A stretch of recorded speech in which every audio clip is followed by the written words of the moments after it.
ಸಮುದ್ರದ ಗಡಿಭಾಗದಲ್ಲಿರುವ ಗೌರಸಮುದ್ರ ಮಾರಮ್ಮ ದೇವಿಯ ದೇವಸ್ಥಾನ. ಈ ಒಂದು ಗ್ರಾಮಕ್ಕೆ ದಿನನಿತ್ಯ ಸಾವಿರಾರು ಸಂಖ್ಯೆಯಲ್ಲಿ ಜನರು ದೇವಸ್ಥಾನಕ್ಕೆ ಬಂದು ಹೋಗುತ್ತಾರೆ.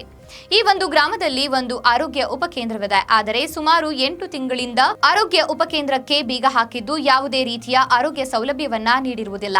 ಇದರಿಂದ ಗರ್ಭಿಣಿಯರಿಗೆ, ಬಾಣಂತಿಯರಿಗೆ ಹಾಗೂ 1.5 ತಿಂಗಳ ಮಗುವಿಗೆ ಚುಚ್ಚುಮದ್ದು ಮಾಡಲು ಹಾಗೂ ಅನಾರೋಗ್ಯದ ಜನಗಳಿಗೆ ತುಂಬಾ ತೊಂದರೆಯಾಗಿದ್ದು, ಇವರು ಚಿಕಿತ್ಸೆಗಾಗಿ ಚಳ್ಳಕೆರೆ ಅಥವಾ ಮೊಳಕಾಲ್ಮೂರು ಆಸ್ಪತ್ರೆಗೆ ಹೋಗಲು ಅನಿವಾರ್ಯವಾಗಿದೆ. ಈ ದಿನ ಗರ್ಭಿಣಿಯರು ಮತ್ತು ಬಾಣಂತಿಯರು ಹಾಗೂ ಆಶಾ ಕಾರ್ಯಕರ್ತೆಯರಿಗೆ ತೊಂದರೆಯಾಗುತ್ತಿದೆ ಎನ್ನಲಾಗಿದೆ.